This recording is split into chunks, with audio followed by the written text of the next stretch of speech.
como a gripe espanhola. Derrubou o Império Otomano em menos de 2 invernos. Resumo: no outono de 1918, enquanto o mundo celebrava o fim da Grande Guerra, uma sombra silenciosa começava a se espalhar pelas ruas empoeiradas de Istambul. Você é um escriba do Palácio Imperial, testemunha ocular da queda de um dos maiores impérios da história. Não pelas balas dos aliados, mas por um inimigo invisível que chegou nos navios mercantes vindos da Europa. A gripe espanhola não foi apenas uma pandemia. Foi o último prego no caixão de 600 anos de dominação otomana. Através dos seus olhos, acompanhamos como a doença transformou o coração do império em um cemitério a céu aberto. Os bazares que antes fervilhavam com comerciantes de todas as etnias, agora ecoam apenas com o som de tosses agonizantes e o arrastar de pés descalços sobre pedras frias. Você sente o cheiro acre da morte misturado ao incenso queimado nas mesquitas, enquanto os muezins, um a um, param de cantar o chamado para a oração. A narrativa se desenrola em uma Istambul dividida entre a magnificência decadente do palácio e a miséria absoluta dos bairros pobres, onde famílias inteiras desaparecem em questão de dias.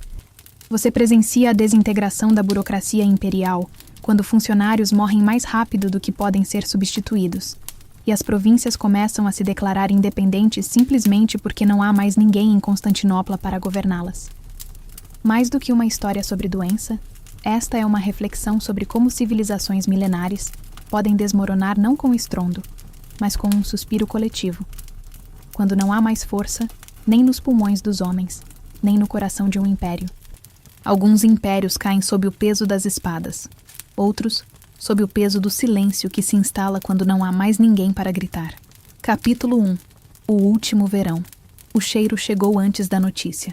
Não era o aroma familiar das especiarias que subiam do grande bazar, ou o perfume de rosas dos jardins do palácio. Era algo doce e podre, como frutas esquecidas ao sol, que começou a se espalhar pelas ruas de Istambul no final de setembro de 1918.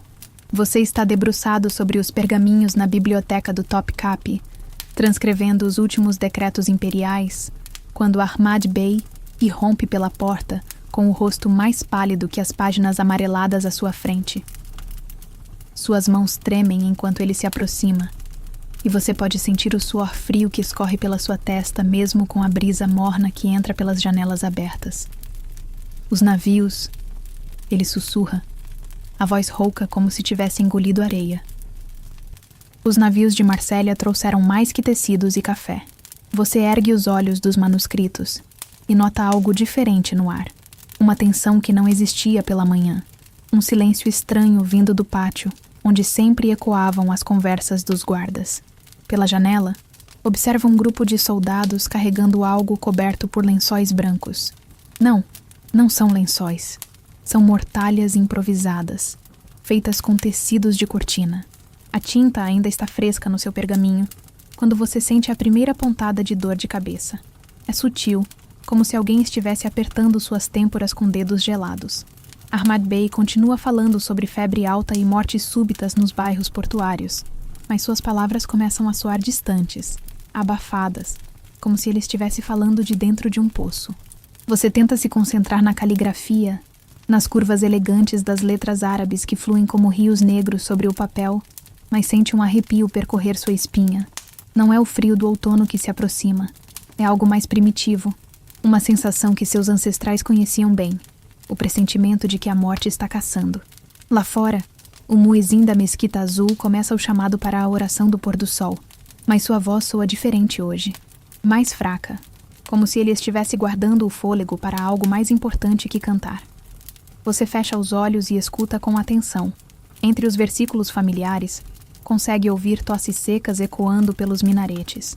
Quando escurece completamente, você caminha pelas ruas estreitas em direção à sua casa no bairro de Beyoğlu. As lanternas a óleo projetam sombras dançantes nas paredes de pedra, mas hoje, essas sombras parecem diferentes, mais densas, como se carregassem peso próprio. Você passa por uma família de comerciantes armênios que conhece há anos. Eles estão sentados na soleira da loja, não conversando como de costume, apenas respirando com dificuldade, as faces brilhando de suor apesar do ar fresco da noite. A senhora Aikaterine, a viúva grega que vende pães na esquina, não está no seu posto habitual. Sua bancada está coberta com um pano preto, e você pode ver através da janela da sua casa que há velas acesas, muitas velas, como se fosse um velório. Em casa, sua esposa Aish te recebe com um copo de chá de menta, mas você nota que suas mãos também tremem ligeiramente. Ela te conta que 3 crianças do prédio vizinho não apareceram para brincar na rua hoje e que a mãe delas está orando desde o amanhecer. Um som baixo e contínuo que atravessa as paredes finas. Você bebe o chá quente sentindo-o descer pela garganta como mel morno. Mas há um gosto estranho no ar, metálico, como se tivesse lambido moedas de cobre. Aishi comenta que os gatos do bairro estão agindo de forma estranha, se escondendo debaixo das escadas, recusando comida, como se sentissem algo que os humanos ainda não conseguem perceber completamente. Na cama, você tenta dormir, mas o silêncio da cidade é perturbador. Istambul nunca foi uma cidade silenciosa. Sempre havia o som distante de carroças, conversas noturnas, o eco de passos nas pedras. Mas esta noite, o silêncio é quase sólido, quebrado apenas pelo som ocasional de portas batendo e, lá longe, um choro baixo que pode ser de uma criança, ou de uma mulher, ou de ambos. Você fecha os olhos e sente que algo mudou para sempre neste dia. Não sabe ainda que está presenciando os primeiros momentos da queda de um império que durou 6 séculos. Não sabe que em poucos meses, metade das pessoas que viu hoje estará morta. Só sabe que o ar cheira diferente e que amanhã será o primeiro dia de um mundo completamente novo. Um império pode sobreviver a guerras, revoluções e terremotos, mas quando o próprio ar se torna inimigo, até os palácios mais grandiosos se transformam em mausoléus. Capítulo 2. As primeiras baixas. Você acorda com o som de carroças passando pela rua. Muitas carroças numa sequência constante que não para nem mesmo para deixar as pessoas atravessarem. Não é o barulho familiar das carroças de comércio que costumam circular pela manhã. É um som mais pesado, acompanhado de gemidos baixos e do ranger de madeira sob peso excessivo. Pela janela, observa uma procissão sombria. Homens encapuzados puxam carretas carregadas com formas cobertas por lençóis. E você conta 5, 10, 15 volumes sob os tecidos brancos que já começam a amarelar nas bordas. O cheiro doce e nauseante de ontem agora está mais forte, grudando nas suas narinas como mel estragado. Aishi prepara o café da manhã em silêncio. Suas mãos, que ontem tremiam ligeiramente, hoje estão firmes, mas você nota que ela evita olhar pela janela. O pão está mais duro que o normal, provavelmente porque o padeiro não apareceu para trabalhar. E o queijo tem um gosto ligeiramente azedo, como se o calor dos últimos dias tivesse acelerado sua deterioração. No caminho para o palácio, você percebe que as ruas estão diferentes, não vazias. Istambul nunca fica completamente vazia, mas há uma qualidade diferente no movimento das pessoas. Elas caminham mais rápido, evitam se tocar, mantêm distância umas das outras como se fossem animais selvagens farejando perigo. Você passa pela mesquita onde costuma parar para as orações matinais e encontra as portas fechadas. Um cartaz manuscrito pregado na madeira diz apenas: temporariamente fechada para purificação. No pátio do palácio, apenas metade dos guardas estão nos seus postos. Os que estão presentes parecem mais velhos do que você se lembra. Não fisicamente, mas em seus olhos há um cansaço que não existia uma semana atrás. Mehmet Ağa, o capitão da guarda que sempre te cumprimenta com um sorriso e uma piada sobre os escribas preguiçosos, hoje apenas acena com a cabeça, a boca coberta por um pano embebido em água de rosas. Na biblioteca, você encontra Ahmad Bey debruçado sobre uma pilha de telegramas que chegaram durante a noite. Seu rosto está ainda mais pálido que ontem, e você pode ver gotas de suor formando-se na sua testa apesar do ar fresco da manhã. Ele levanta os olhos quando você entra, e há algo de selvagem no seu olhar. Salônica, ele murmura, segurando um telegrama com mãos que tremem visivelmente. Esmirna, Damasco, Bagdá. Cada nome de cidade soa como uma sentença de morte. A mesma coisa. Em todos os lugares, a mesma coisa. Você se senta à sua mesa e tenta se concentrar no trabalho, mas as palavras nos pergaminhos parecem dançar diante dos seus olhos. Não é cansaço. É como se sua visão estivesse ligeiramente desfocada, como se olhasse através de um vidro com vapor. A dor de cabeça de ontem voltou, mais intensa, latejando atrás dos seus olhos como um tambor distante. Por volta do meio-dia, o primeiro funcionário do palácio desmorona. É Hasan Efendi, o tesoureiro responsável pelos registros financeiros das províncias. Você o conhece há anos. Um homem robusto, de voz forte, que sempre reclamava do calor e bebia chá em quantidades impossíveis. Hoje, ele simplesmente se levanta da sua cadeira, dá 2 passos cambaleantes e cai como uma árvore cortada. O som do corpo dele batendo no chão de mármore ecoa pela biblioteca como um tiro. Você corre para ajudar e sente a pele dele queimando de febre. Não quente como quando alguém está com um resfriado comum, mas ardente como metal deixado ao sol. Seus lábios estão azulados, e quando ele tenta falar, só sai um gemido baixo e úmido. Ahmad Bey chama os guardas, mas quando eles chegam para carregar Hasan Efendi, você nota que 2 deles também estão suando excessivamente. Um deles, um jovem que você sempre viu forte e ágil, precisa se apoiar na parede depois de ajudar a levantar o corpo inerte do tesoureiro. À tarde, chegam mais notícias. O governador de Trebizonda morreu durante a noite. O comandante militar de Ankara está desaparecido. Simplesmente não apareceu no quartel pela manhã. E quando foram procurá-lo, encontraram sua casa vazia, a porta aberta batendo no vento. Em Adana, metade da guarnição está acamada com febre alta. Você tenta continuar trabalhando, transcrevendo decretos que agora parecem absurdamente irrelevantes. Regulamentações sobre impostos de cidades que talvez não tenham mais coletores vivos, ordens militares para regimentos que podem não existir mais. Suas mãos começam a tremer também, não de medo, mas de algo mais físico. Uma fraqueza que se espalha pelos seus músculos como água morna. Quando o sol se põe, você decide voltar para casa mais cedo. Nas ruas, o silêncio de ontem foi substituído por sons diferentes. Tosse constante ecoando de dentro das casas, choro abafado e ocasionalmente o som de algo pesado sendo arrastado. Você passa por uma casa onde conhece a família, comerciantes de tapetes que sempre foram prósperos, e vê através da janela aberta que há pelo menos 6 pessoas deitadas no chão, algumas se movendo fracamente, outras completamente imóveis. Em casa, Aishi te recebe com notícias sombrias.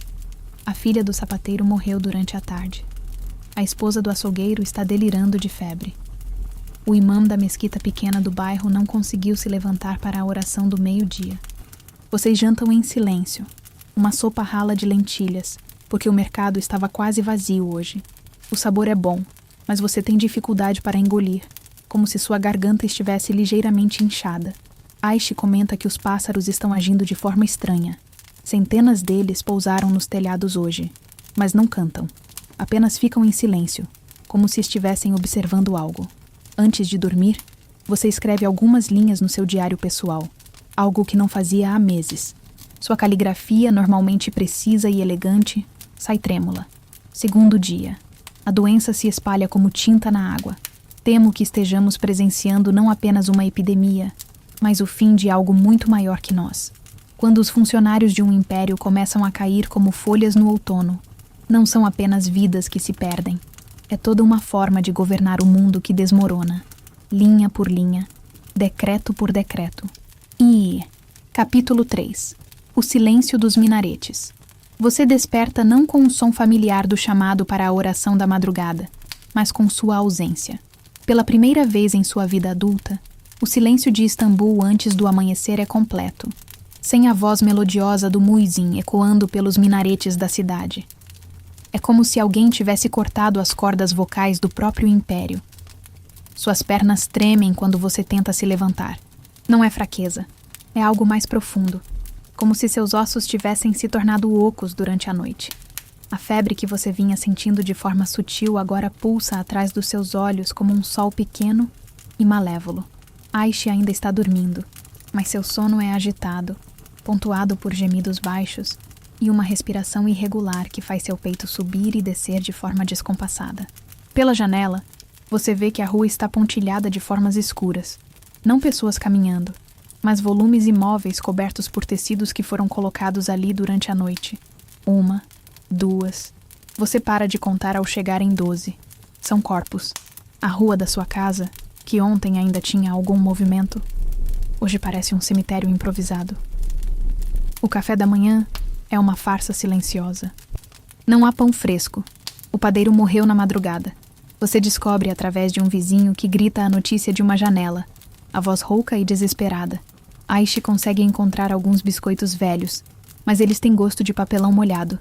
Vocês comem sem conversar, porque falar exige um esforço que nenhum dos dois tem mais. O caminho para o palácio é uma jornada através de um pesadelo acordado. Você conta com os dedos. 7 lojas fechadas apenas na sua rua. A barbearia onde cortava o cabelo há 15 anos tem um X pintado na porta com tinta vermelha. Você não quer saber o que isso significa.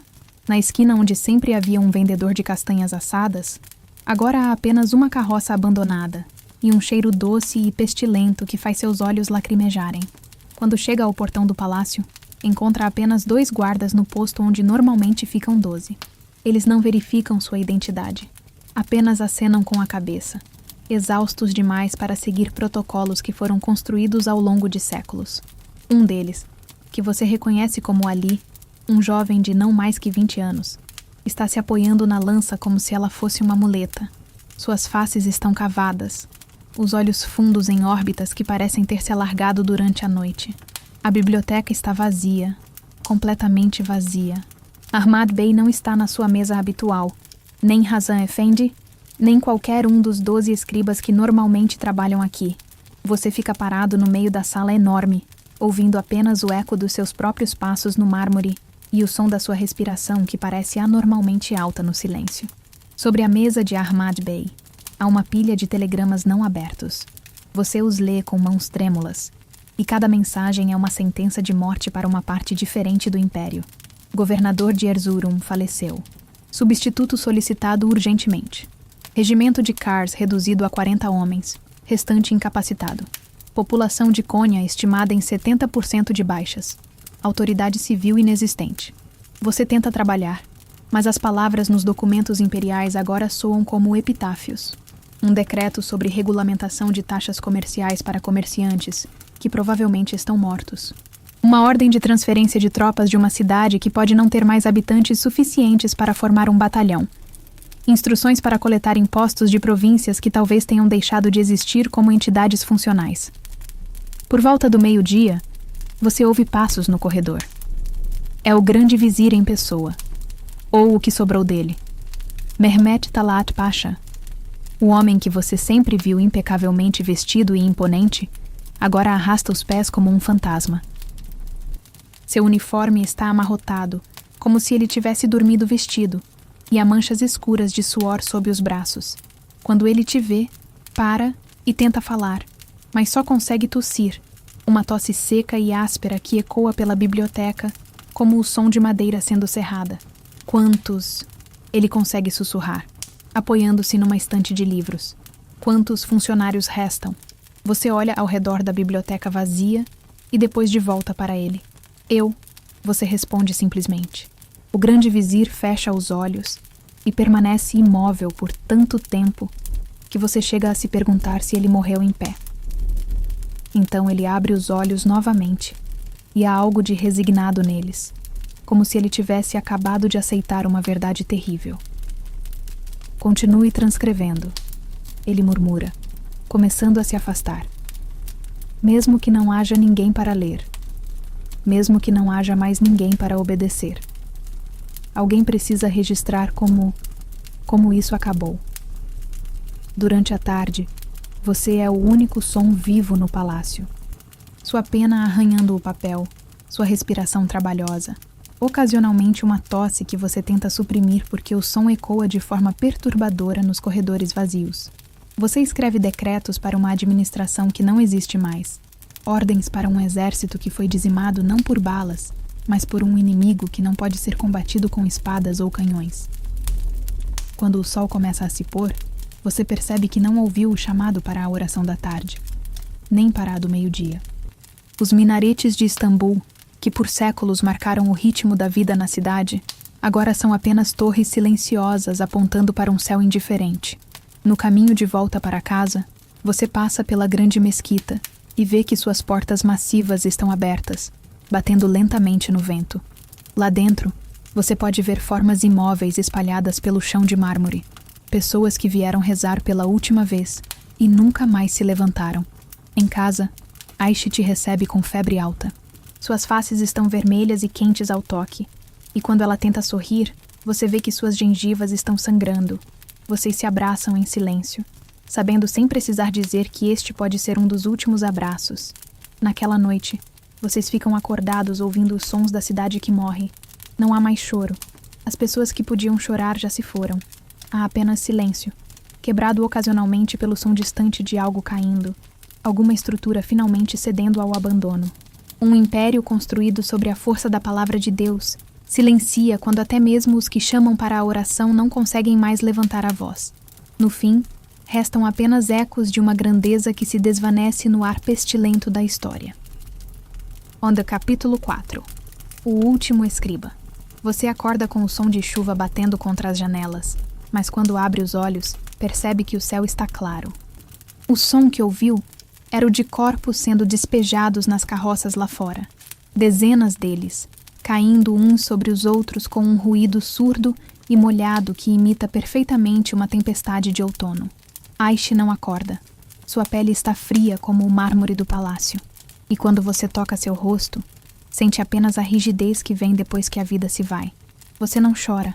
Não porque não quer, mas porque seu corpo simplesmente não tem mais líquidos para desperdiçar. Apenas fica sentado ao lado dela por tempo indeterminado, observando como os primeiros raios de sol iluminam seu rosto ainda bonito, ainda sereno, como se ela tivesse simplesmente decidido dormir para sempre. Você a cobre com o lençol mais fino que encontra, algo de seda que ela ganhou da mãe no casamento, e guardava para ocasiões especiais. Agora entende que esta é a ocasião mais especial de todas. A última. Antes de sair, beija sua testa através do tecido e sussurra uma oração que aprendeu com seu avô. Palavras em árabe antigo que falam sobre jardins eternos e rios de mel.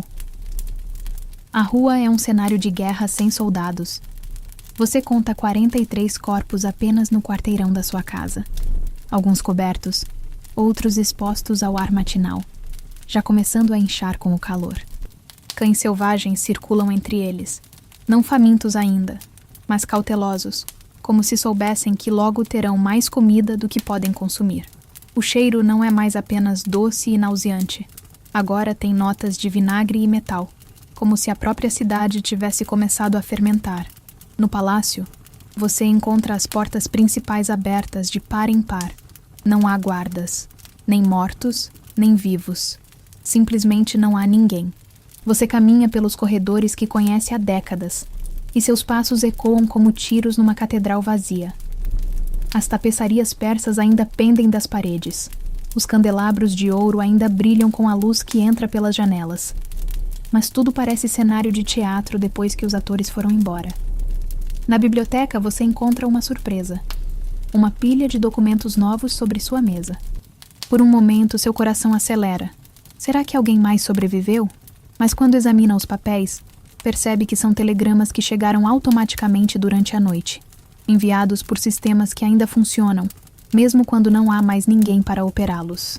Mensagens de províncias distantes, algumas ainda pedindo instruções, outras simplesmente relatando a extinção completa de populações inteiras. Trebizonda, população estimada em 0. Último relatório. Sivas, autoridade militar inexistente. Bandidos controlam a região. Erzurum, cidade abandonada. Animais selvagens nas ruas principais. Você se senta e continua seu trabalho porque não sabe o que mais fazer. Transcreve decretos que nunca serão implementados. Ordens que nunca serão obedecidas. Regulamentações para um mundo que deixou de existir. Mas há algo quase sagrado neste ato inútil. Você é provavelmente a última pessoa viva que ainda mantém os rituais burocráticos de um império que governou 1/3 do mundo conhecido. Por volta do meio-dia, você ouve vozes no pátio. Vozes humanas. Não gemidos de agonia, mas conversas reais. Você corre até a janela e vê um grupo de cerca de 20 pessoas. Não são funcionários do palácio ou soldados. São civis. Mulheres com crianças pequenas, homens idosos, alguns jovens que parecem ser artesãos ou comerciantes. Todos magros. Todos com roupas surradas, mas vivos. Quando você desce para encontrá-los, descobre que são sobreviventes de diferentes bairros que se uniram por pura necessidade. Uma mulher chamada Fátima, que costumava vender frutas no mercado, fala por todos eles. Sua voz é rouca, mas determinada. Ouvimos dizer que ainda há alguém aqui. Alguém que sabe ler e escrever. Precisamos registrar os nomes dos mortos. Você olha para esse grupo desarranjado e percebe que eles representam algo que você tinha perdido. Esperança. Não esperança de que as coisas voltem ao normal. Todos sabem que isso é impossível. Mas esperança de que ainda é possível construir algo novo sobre as ruínas do que foi destruído. Não sabemos quantos sobraram na cidade. Fátima continua. Talvez 100, talvez 1000. Mas alguém precisa manter registro.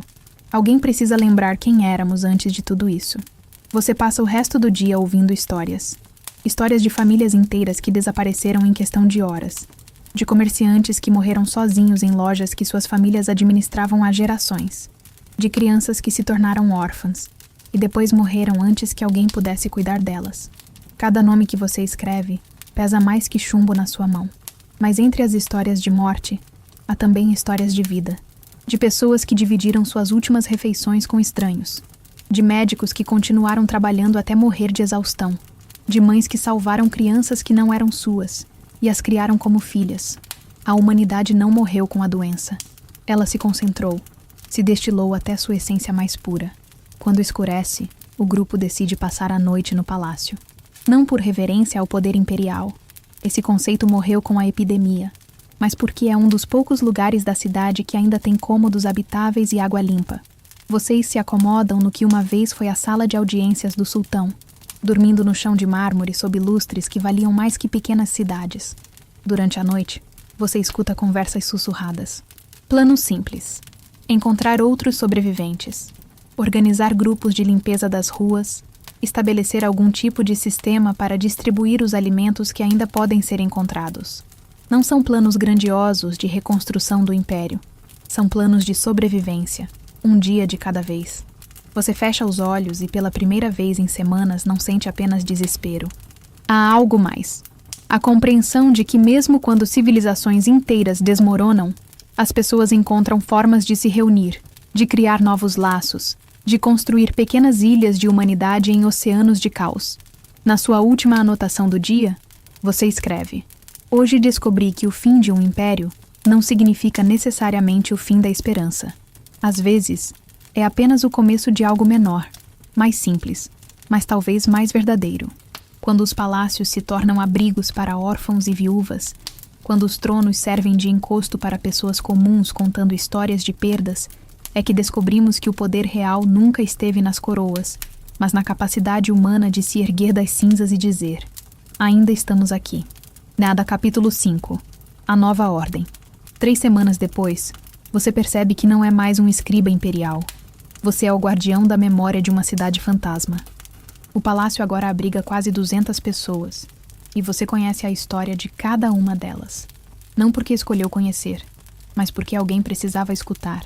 E você era a única pessoa que ainda sabia escrever com letra legível. Fátima se tornou uma espécie de líder natural. Não porque alguém a elegeu, mas porque ela é uma das poucas pessoas que ainda consegue tomar decisões práticas sem sucumbir ao desespero. Hoje de manhã, ela te procura com uma proposta que soa absurda e sensata ao mesmo tempo. Organizar uma expedição ao Grande Bazar para catalogar o que pode ser salvo antes que os ratos e a umidade destruam tudo. Você caminha pelas ruas com um grupo de 12 voluntários, carregando sacos de lona e listas manuscritas. A cidade mudou tanto que às vezes você se perde em bairros que conhecia desde criança. Não porque as ruas mudaram fisicamente, mas porque a ausência de vida transforma até os marcos mais familiares em cenários irreconhecíveis. O Grande Bazar é um cemitério de sonhos comerciais. Lojas que funcionaram por séculos estão abertas, com mercadorias ainda expostas nas bancadas, como se os comerciantes tivessem saído apenas para almoçar e nunca mais voltado. Você encontra especiarias raras que valem uma fortuna, tecidos persas de qualidade imperial, joias que pertenceram a mulheres cujos nomes estão gravados nos seus registros de mortos. Mas o que mais impressiona não são os tesouros abandonados. É a forma como o grupo trabalha. Sem hierarquias rígidas, sem disputas por poder, apenas pessoas fazendo o que precisa ser feito. Ahmed, que era açougueiro antes da epidemia, assume naturalmente a responsabilidade pelos alimentos. Zeynep, ex-costureira, avalia quais tecidos podem ser transformados em roupas para as crianças órfãs.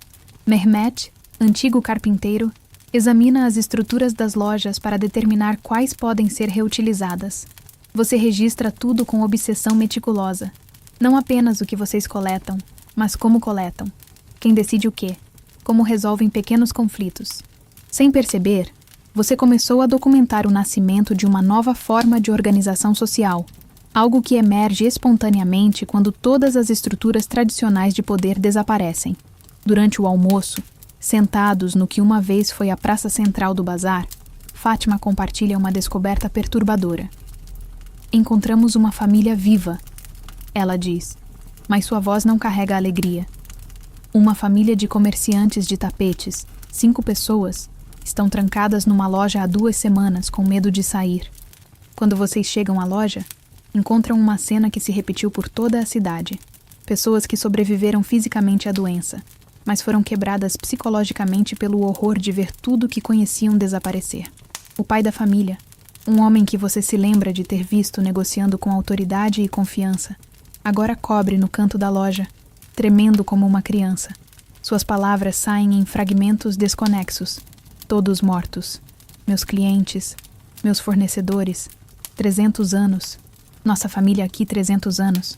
A esposa está catatônica, olhando fixamente para um ponto na parede. As 3 crianças, 2 meninas e um menino, parecem mais adaptáveis, mas há algo nos seus olhos que sugere que viram coisas que crianças nunca deveriam ver. Quando Fátima oferece comida, elas comem com a voracidade desesperada de quem não tem certeza de quando será a próxima refeição.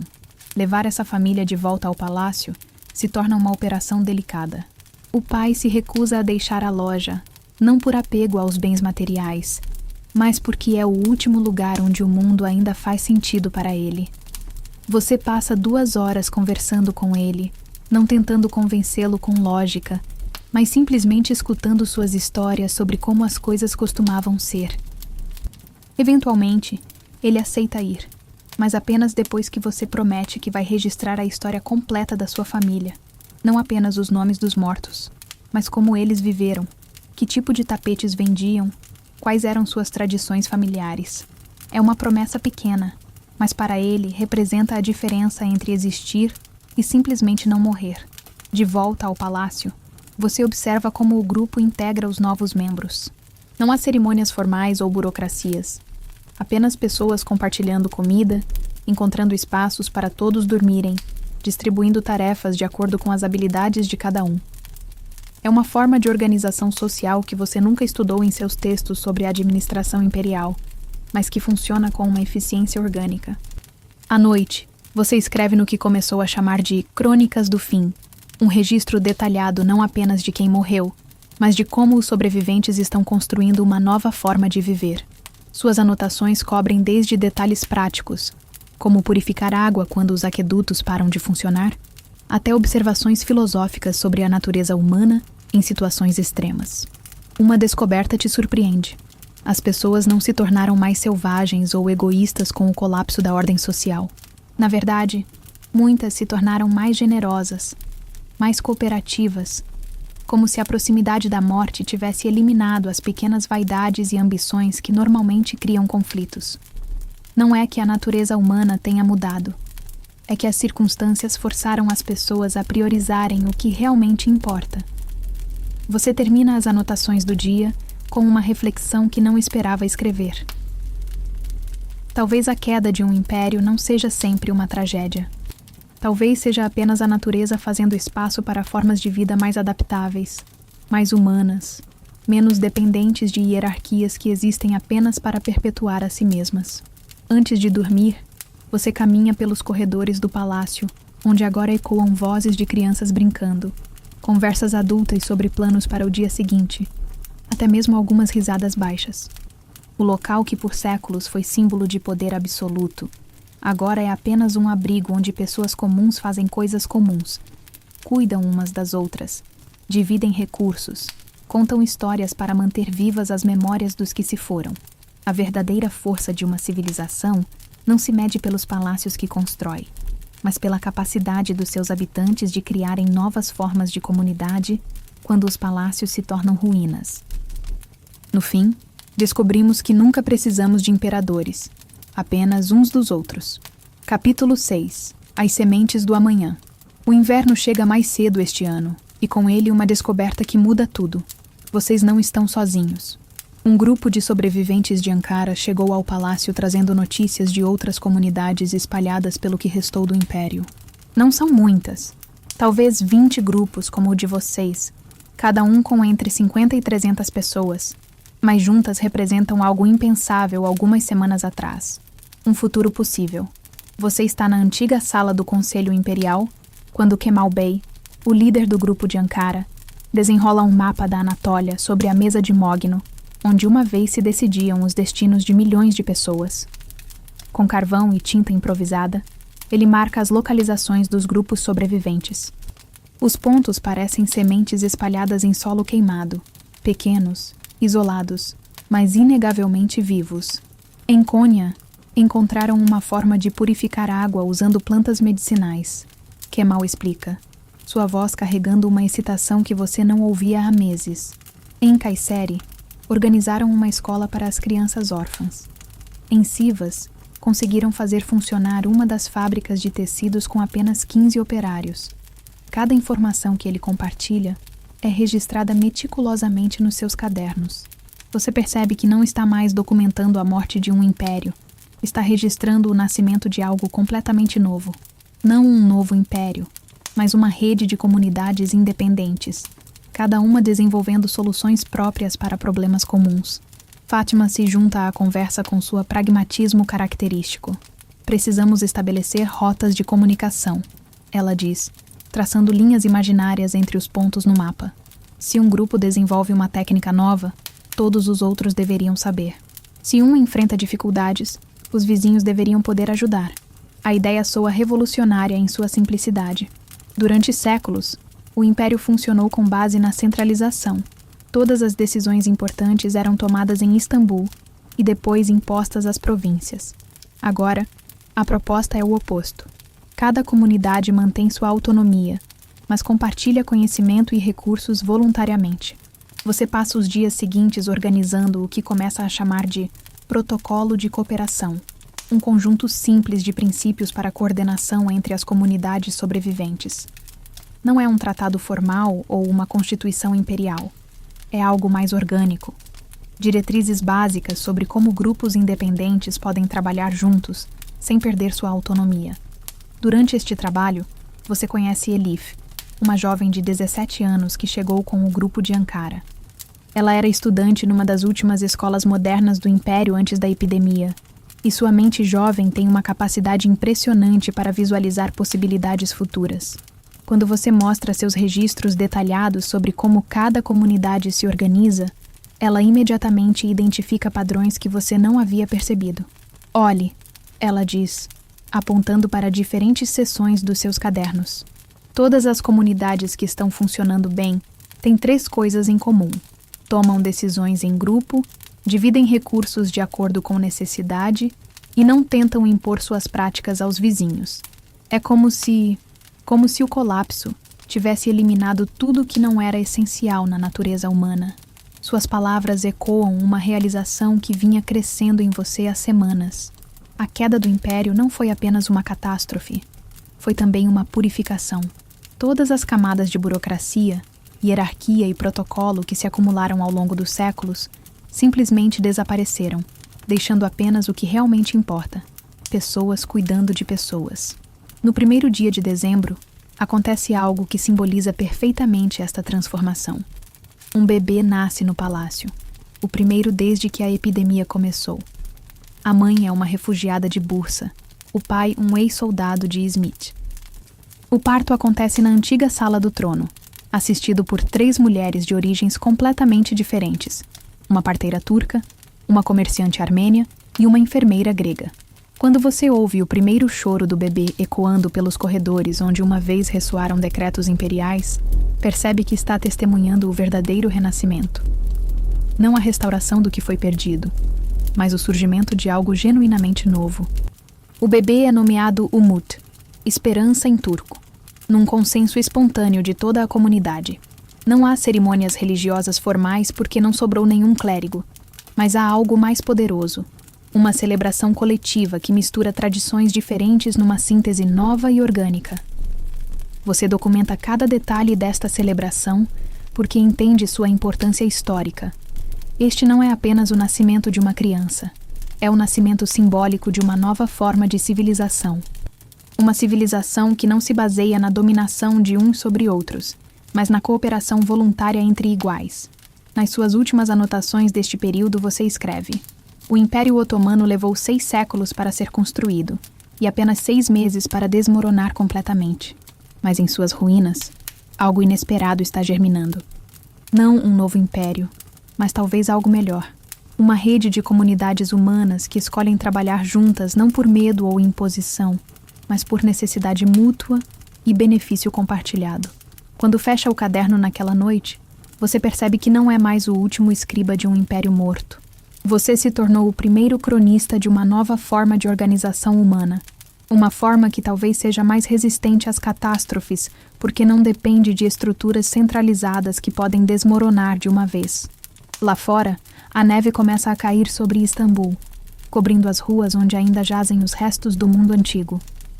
Mas dentro do palácio, há vozes de pessoas planejando o futuro, crianças aprendendo a ler, adultos ensinando uns aos outros habilidades práticas para a sobrevivência. O som não é de um império, é de uma comunidade, e talvez isso seja suficiente. Quando os impérios caem, sempre há quem acredite que é o fim da civilização, mas às vezes é apenas o fim de uma forma específica de organizar o poder e o começo de descobrirmos formas mais humanas de viver juntos. As sementes do amanhã germinam melhor em solos fertilizados pelas cinzas do ontem.